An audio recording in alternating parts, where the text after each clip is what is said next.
a passport for the future. For tomorrow belongs to the people who prepare for it today. Good day to each and everyone. Today, we are about to witness the moving up ceremony of kindergarten learners of Malinaw Central Elementary School. Start with, may I ask everyone to remain silent for the doxology, national anthem, regional hymn, Lanao del Norte hymn, and Tubod hymn. Ang pambansang awit ng Pilipinas. Kayang magiliw, telas ng sinakalan, alam ng puso, sa titik mo'y buhay. Lupang hinirang, tuyag ka ng magiting, sa manlulupin, di ka pasisigil, sa nagagang tutok sa simoy at sa langit mong pagaw, ay hinatang tulad, awit sa pagkayang minamahal, ang isang ng matawad mo'y tagumpay na nagtitindig, ang bituin at araw niya kailan ang ay di magtitindig. Luman ang araw ng walhagit pagsinta, buhay langit sa piling mo. Ang inigaya ng pagkay mga amin, ang mamatay ng dahil sa'yo.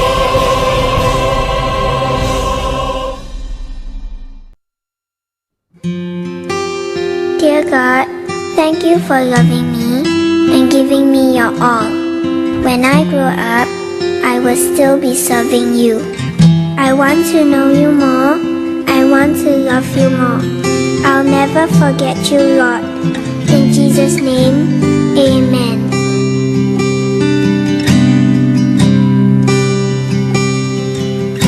I want to know you, Lord. You are a great big God. I'm young and do not know a lot.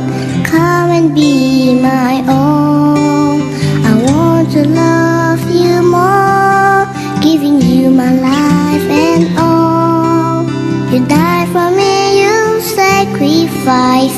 I won't forget you, Lord. I love you, Jesus.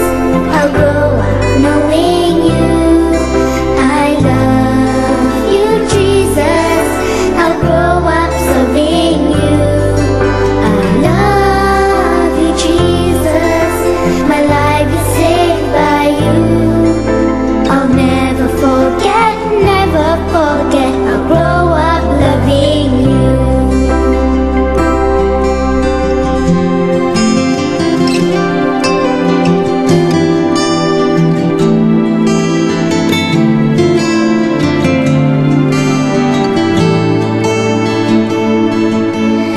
Love you, Jesus.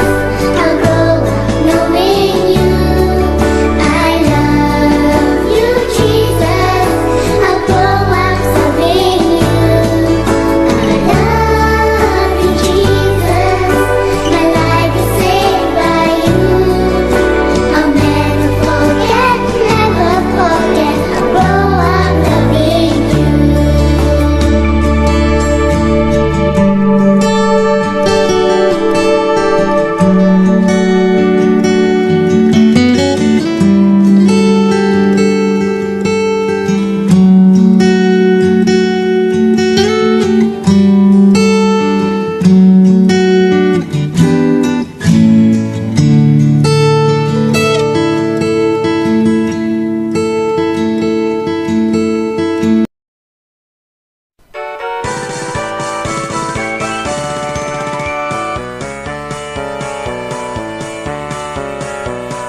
Diyos kami ang Mindanao mabuhay, himahal na mong natawan.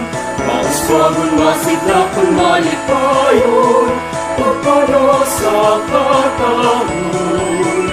Magpapiling kaning kasing-kasing, ang kabanaan o kamalipayon. Di sa kanunay gugma ang magpaibabaw ang kahusay o kanina. Mabuhay ang iyang Mindanao, Mindanao mong natawan. Bisag usab man kaliwar, kami na minahalan. Sa buhat o katuyuan, simbolo sa kagawasan.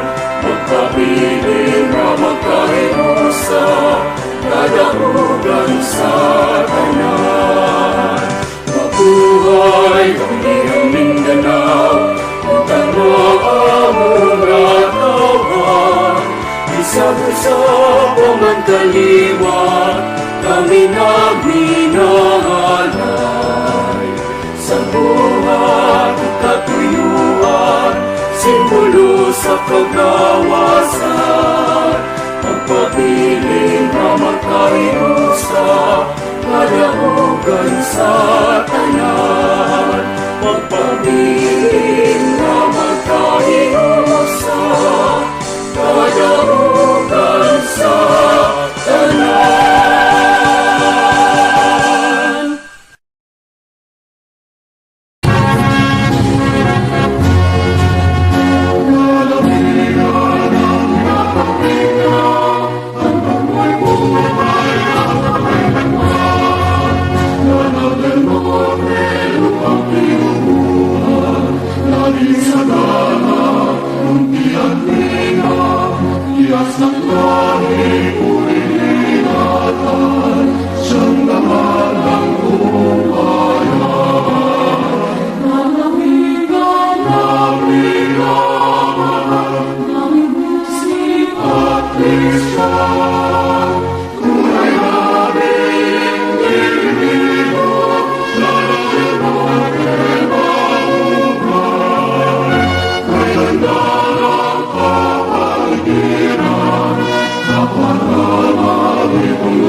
Lungsod nga mauswagon, lungsod nga madagayaon, tuloy anan sa katawan nga malambun.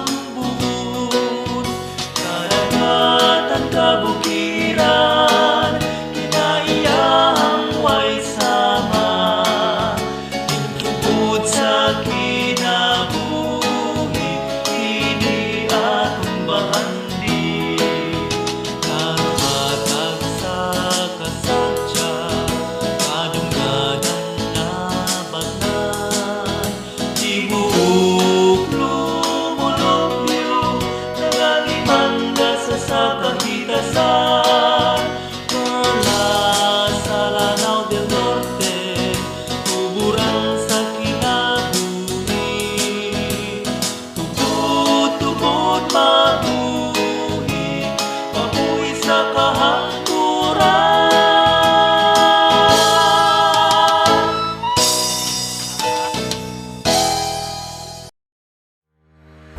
officials and stakeholders play important role in managing schools amidst this normal education.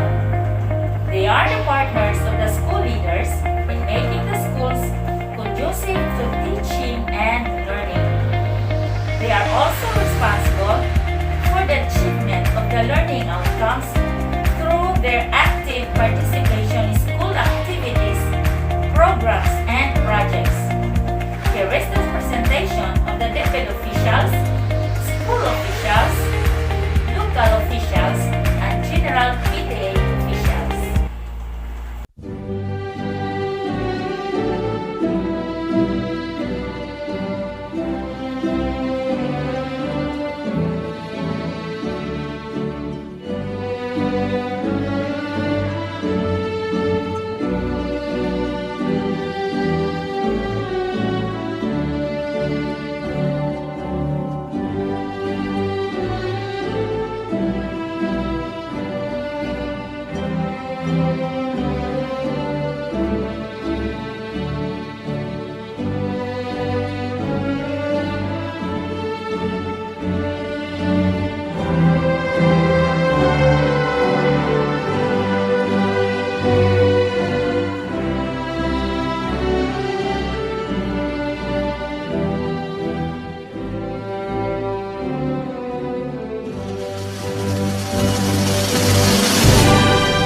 welcome address.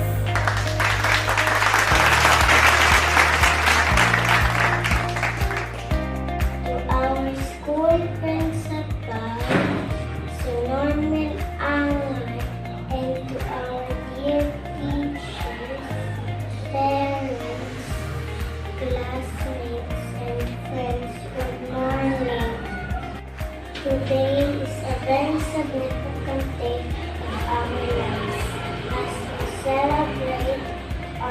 some success, and we're moving up in graduation.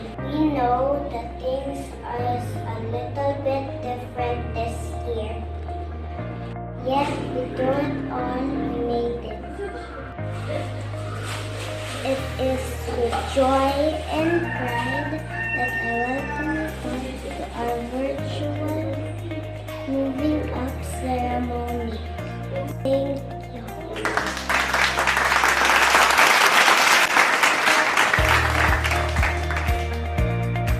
May we hear from the Deputy Secretary, Leonorin Briones, Regional Director Arturo B. Bayucot, Lanao del Norte Governor Honorable Imelda Q. Dimapuro, and the Municipal Mayor Honorable Leoncio C. Bagol on their messages.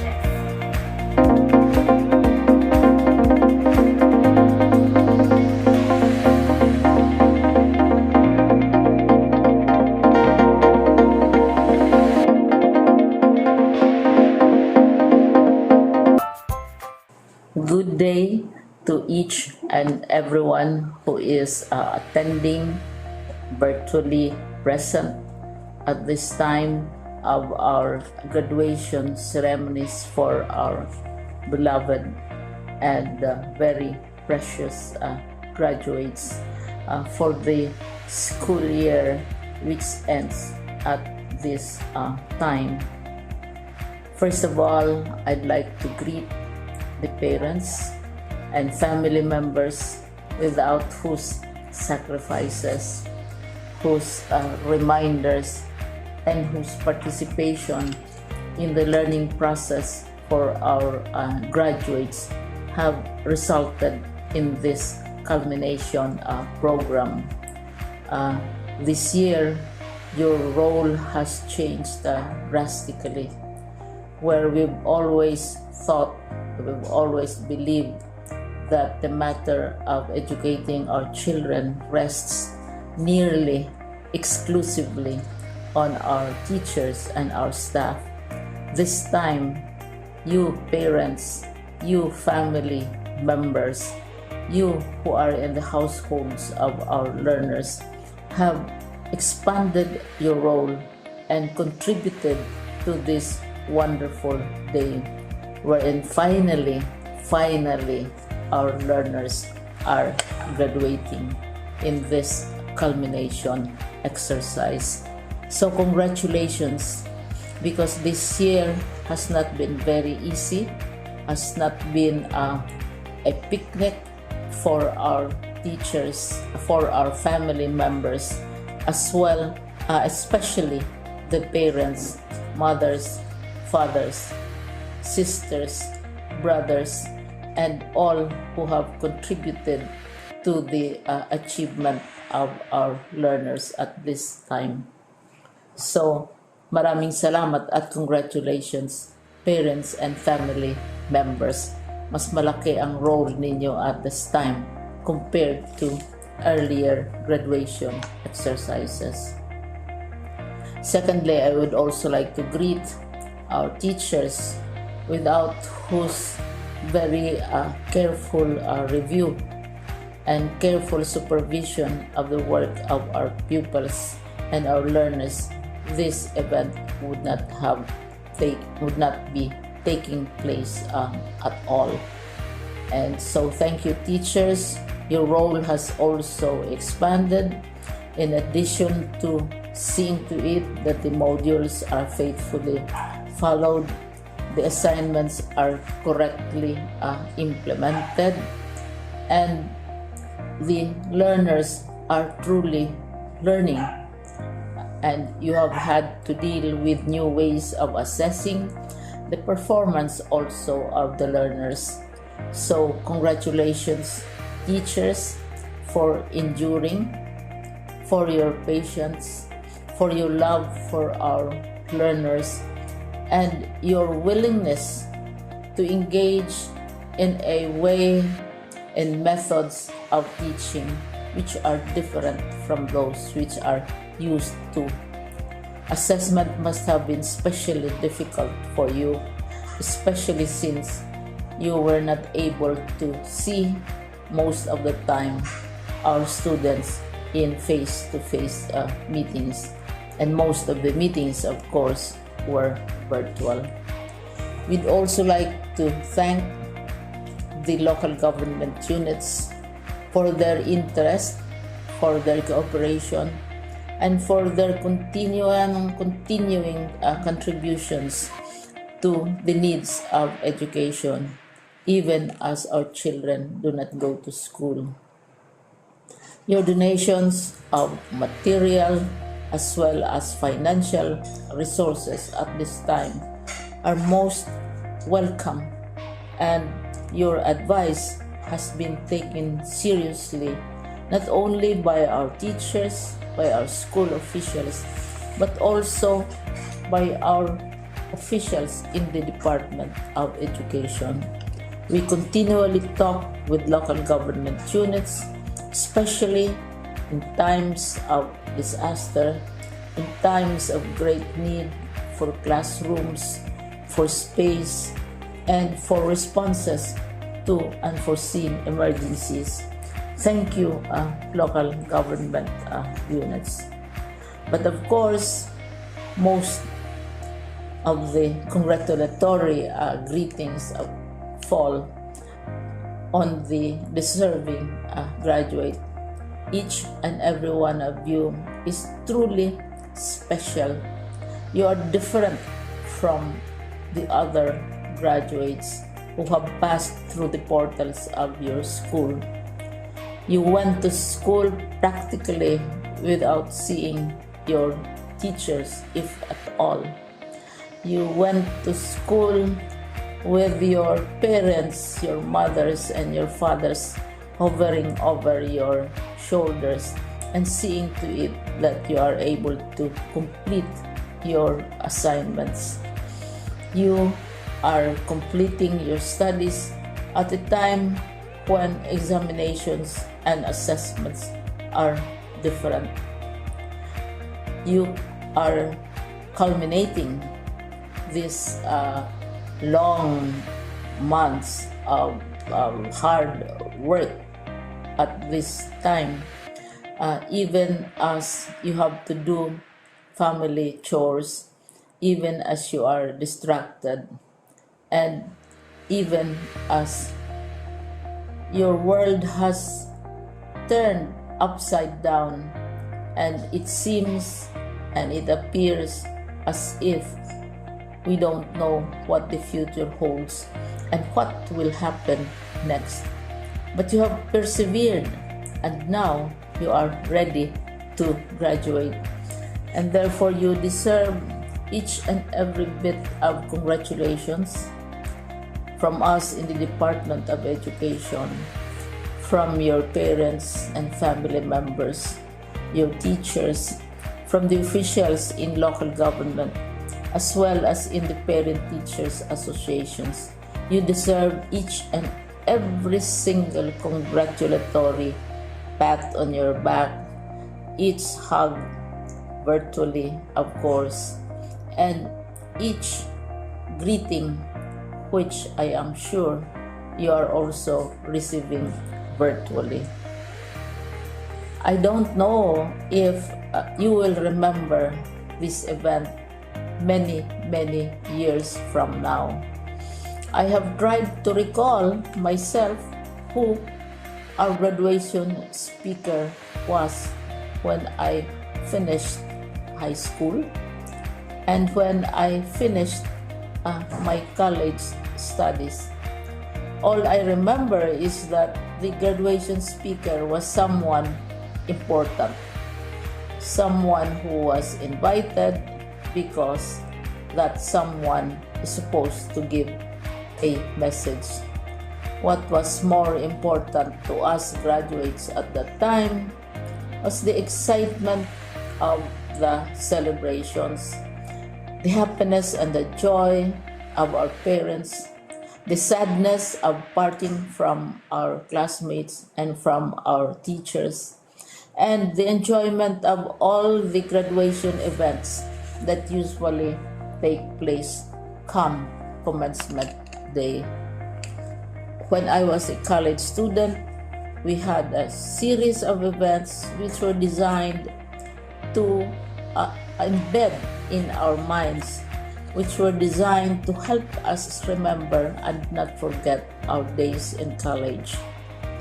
We would spend one whole day going around the campus, visiting the classrooms, saying goodbye to our teachers, and sharing memories. We would have bonfires to say goodbye to each other. We had baccalaureate services where we committed ourselves to God and we prayed for guidance when we go out into the world. So many celebrations, and the speaker, of course, is the least important and easily forgotten component of the graduation exercise. Nonetheless, I will exert all efforts to share with you what I see are things or issues which a graduate should remember and recall. I have said that you are very special. You are very different. You are pioneering. There has been no other class like your class. There has been no other graduate like you as a graduating student, because you are the very first graduate of the blended learning response to education in the Philippines. And so you ask yourself, what awaits you in the world outside? You can either work, because the kind of curriculum you survive and underwent as a student will enable you to go to work if you wish to go to work. Some of you will proceed to further studies, and this would be a wonderful thing because there are many opportunities for further expanding your knowledge, for further answering and looking for explanations of issues, events that make you curious, especially in science, in technology, and also in the arts. So you can work, you can go to further studies, and perhaps some of you will settle down, hopefully not too soon, so you can pursue what you really want to do. So today, this is why we call this exercise a commencement exercise. It's not the end of our studies. It's not the end of all our efforts with blended learning, with modules, with floods, with earthquakes, and of course with COVID. It's a commencement of doors opening to you. More doors will be opened because you are a graduate. You can work, you can proceed for further studies, you can help your parents, and you can perhaps look for opportunities to do what you have always wanted to do, whether at work, whether at advanced studies, whether at learning more in science and technology, in mathematics, and in the arts. All of these opportunities are available to you. More doors are being opened. I hope you will select the door which arouses your curiosity, the door which will help you know more about this world, and the door which will allow you to contribute to the development of our country and contribute whatever we can to solve our problems and our challenges. Congratulations once more to each and every one of you. Congratulations to you, parents and family members. Congratulations to you, teachers. When I was chair of the board of Silliman University, each time we had graduation ceremonies, during the baccalaureate and during commencement itself, I would cry. I would cry because you are sending out into the world a new batch of graduates, and we want to be sure that what is awaiting them is appropriate. We want to be sure that they are ready for what awaits them when they select which door to open. And so, we tell you, go out to the world, do whatever you want to do. God be with you, and be assured that all of us love each and every one of you. Congratulations.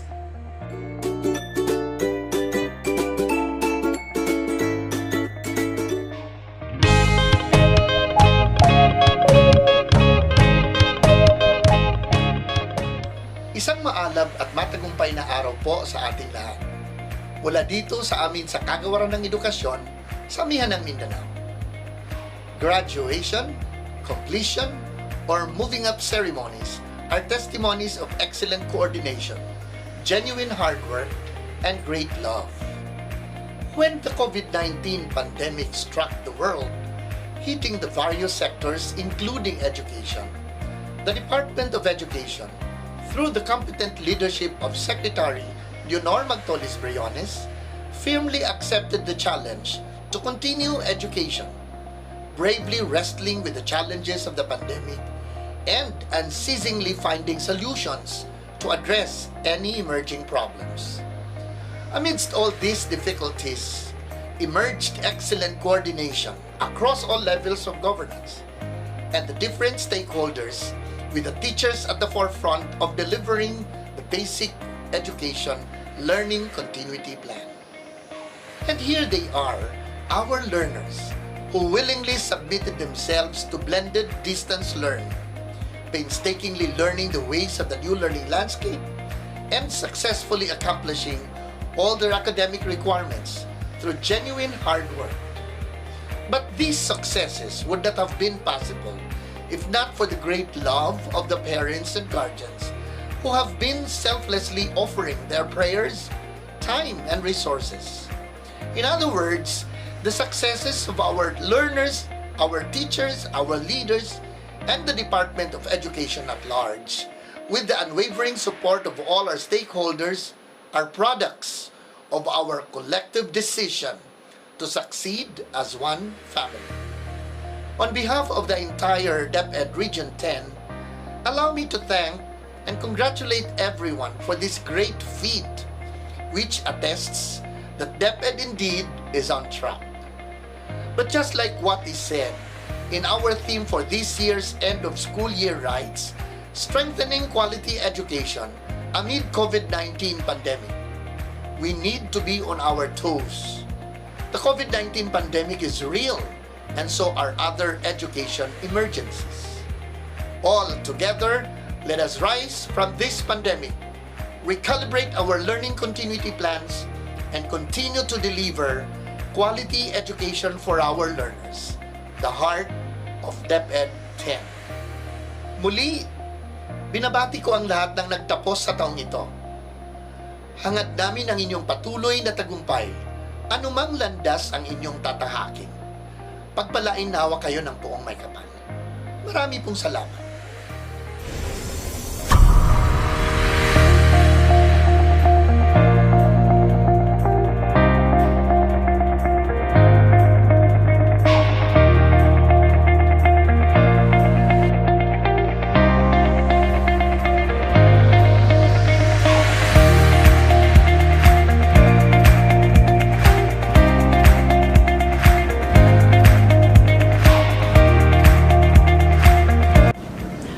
behalf of the local government unit of Tubod, allow me to express my warmest greetings to graduates of the batch 2020-2021. You have successfully made it on your journey and now are prepared to face new challenges ahead in your lives. By your graduation today, you have showed resiliency this early in your lives and demonstrated the undefeatable fighting spirit of the Filipino. You have shined in the midst of an arguably one of humanity's darkest moments. You are all survivors. You have been tested and passed with flying colors. Today, as you add another feather on your cap, please take a moment to express gratitude to the hardworking men and women who made your education possible, even in the midst of the pandemic. Do not forget the efforts and labors of your teachers, and most especially, your parents, family and friends who have supported and sustained your education. As you move forward in your journey, treasure the fun memories you had with your batchmates and teachers, and always remember the lessons you learned along the way.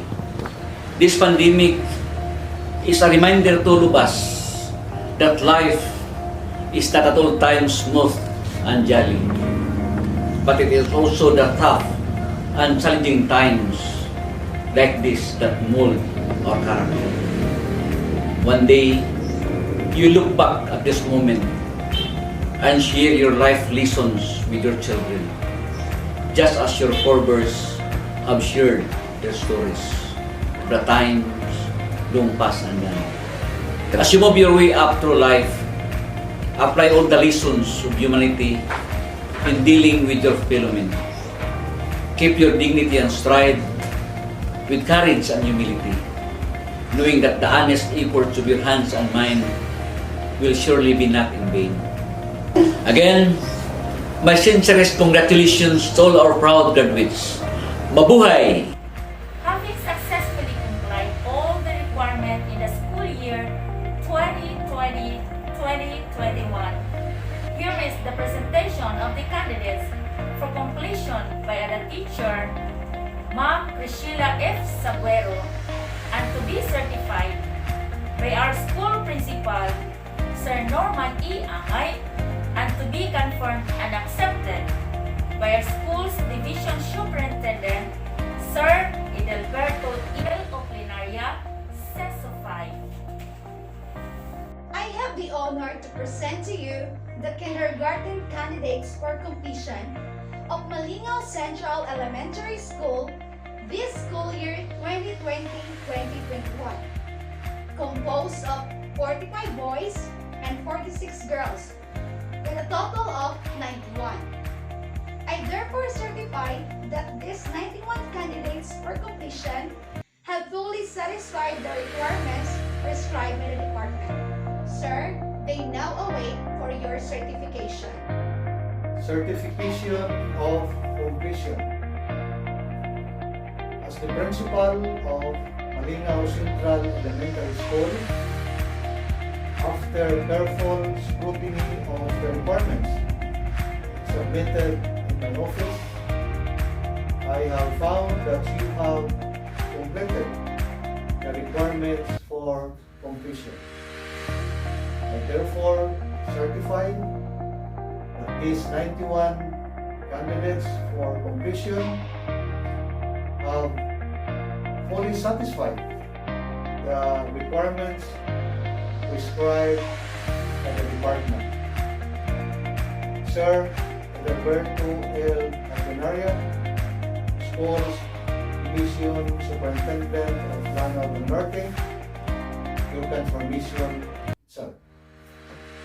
By the authority vested in me as the school's division superintendent of the division of Lanao del Norte, and as the representative of Leonor Magtolis Briones, Secretary of the Department of Education, and having been represented and certified by the school head that you have completed the basic requirements prescribed by the Department of Education under the kindergarten curriculum, I now confirm you completers for school year 2021. Congratulations!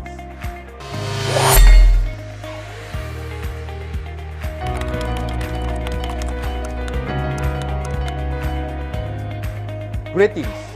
It was never in our wildest dreams that one day we'll be forced to close our schools to protect you, dear learners, from the pandemic. I know that what happened in March last year when we had to forego the commencement exercises after President Rodrigo Roa Duterte announced that the country was placed under the state of calamity, saddened those who were supposed to proudly receive their diploma certificate of completion with their parents who waited for this precious moment that marked as an important milestone in their lives. This year, despite the health crisis that we are still facing, we decided to conclude the school year by holding the virtual graduation to recognize the sacrifices you put into the years of school work. This is the department's way of celebrating with you your success. Their graduates, completers. This year's closing exercises with the theme Strengthening the Quality of Education Amid the COVID-19 Pandemic is a historic occasion signifying our victory as we have succeeded in pursuing our mantra of sulong edikalidad and in fulfilling our duty as mandated by the Philippine Constitution, and that is to protect and promote the right of all citizens to quality education at all levels, and shall take appropriate steps to make such education accessible to all. Indeed, COVID-19 caught us off guard, but your teachers and school heads did not stop performing their tasks and finding ways to make education continue even if it means sacrificing their own safety so that you will have quality, equitable, and culture-based education that will liberate you from the bondage of illiteracy, because they truly believe that you are the hope of this country. Allow me therefore to pay tribute to all DepEd Division of Lanao del Norte officials, school heads, teachers, and parents for painstakingly working day and night to ensure that you are given the opportunity to learn and finish basic education. This pandemic has indeed brought out the best in all of us because we have become more resourceful, resilient, steadfast, and innovative in our desire to deliver a strengthened quality education through distance learning modalities. In fact, the division managed to put in place programs that have improved our processes and systems. My special recognition goes to our very own Provincial Governor, Imelda Quebranza de Mapuro, Congressman Abdullah D. de Mapuro, Congressman Muhammad Khalid Quebranza de Mapuro, and all the provincial board members, municipal and barangay officials, the officers and members of the Parent Teachers Association, and all other government and non-government organizations for being instrumental in the provision of equipment, gadgets, materials, and funding support for the full implementation of this division's basic education learning continuity plan. To all of you graduates and completers, warmest congratulations. You deserve this accolade because despite numerous difficulties you have encountered along the way, you persevered and succeeded. May this victory serve as your stepping stone to become better in every way, to be more productive, disciplined, and to be ready for the world of work. And as you leave the portals of your alma mater, take advantage of the knowledge and skills you have gained to pursue your dreams and aspirations in life. And always remember, your teachers and all those who played a dynamic role of educating you with a heart. Again, my salute.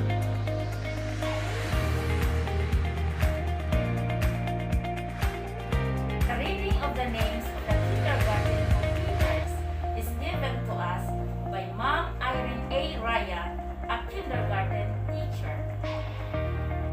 Kindergarten completers. Kinder Sparkle. Adlangon Glenn May VM. Andoy Seth Noah M. Binimirito Prince Daniel C. Bernido Veggieboy E. Quizon, Charles Frank P. Dalagit, Kent Joshua E. Ikot, John Leonard A. Pagulayan, Saifuddin McQueen T. Quiapo, Ian Clark M. Tanoy, Kyle Andre C. Huasquin, Aljun Mark S. Apaw, Shine Ashley D. Caniales, Adeline K. S. Cortez, Kara Alexa Faith J. Diada, Rona May D. Rebadaho, Irish W. Sasing, Ashley P. Tanoy, Princess Micaela F. Tarok, Leia M. Villaflor, Eliza Bernice E. Kinder Dazzle, Aginid, Carl Enzo U. Bato, Abdul Salim T. Binban Nicon. Binban Davis. Quizon Drig Zafnaf Ezrael T. Janko Christian Dave S. Gapayaw Jason C. Pinguni John Derry L. Hamidan Hakim B. Hayaw Ken G. Pardelio Jonar Jr. A. Suson Donjik T. Tangaha Jade M. Bernido Erica J. Daki Zeljime D. Dilema Mesherlin D. Lopez Ayenslike M. Manriquez Rose May C. Panunshalman Elgin C. Rama Cutime L. Rama Lucille Jane S. Resurrection Jeniza G. Kinder Shimmer Zach Delphine B. Bergado Candre C. Bernales Ethan L. Cabanas Chris Melton M. Espra Prince John P. Espra Rex Pearl John Clyde P. Hibong Kyle Edsel A. Luna Jeron Vince C. Sarmiento Jeron Harry C. Sibilio Roy Jr. A. Talaba Daniel Brick C. Aginid Eliana A. Ansao City Alexa Rose N. Bacos Rizzo Joy C. Yapo Iana Nicole Q. Buena Flor Zaila B. Cabognason Rihanna Jean W. Decina Chloe Claire N. De la Cruz Ivor Monique B. Emilia Julia Saime C. Lomiguez Gwyneth C. Moore Brianna Chloe P. Peña Angel Juliet M.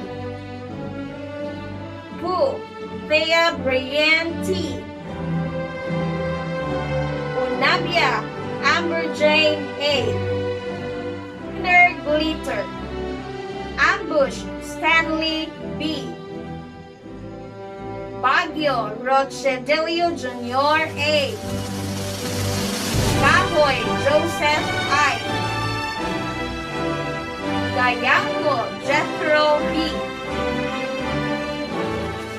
Goriat, Regan B. Esra, John Riggs M. Pato, Joshan J. Rueles, Justin L. J. R. Rico, Sean Shelbert L. Tanoy, Felix Jr. T. Abangan, Charlene Philomena B. Abayon, Julia T. Abong, Shania E. Gustan, Princess Hannah B. Ebro, Liza Fe C. Gonzaga, Francesca. Lakap, Ava Sofia Isabel. Lakap, Riley Enya Luis. Nuda, Zaira Janelle T. Nunez, Jonaby C. Pagulo, Thea M. Partosa, Aizizari T. Rakuma, Laarni L. Resurrection, Jovelyn H. Congratulations, completers! To share her love, admiration, and respect, a tribute is given to us by Ayana Nicole Q. Biaco.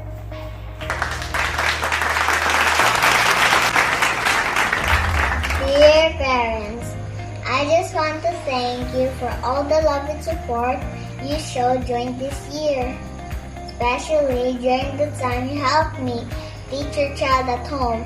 I know this is a hard task, but we did it. It's sad to say that we end this year like this, but I'm hopeful we can see each other soon. Once again, thank you and congratulations.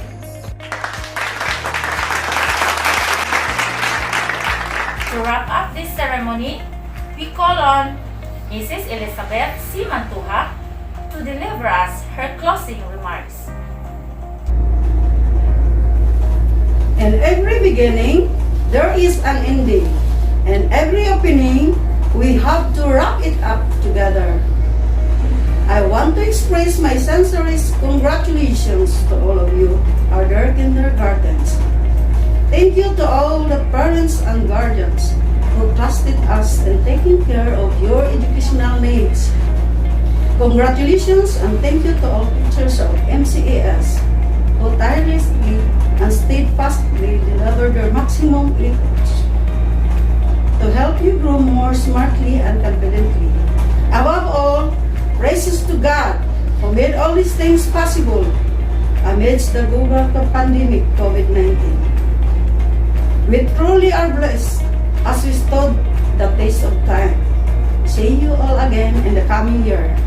Good luck and may God bless us always. This is Maricel Sitimada, your Master of Ceremony. Thank you and keep safe, everyone.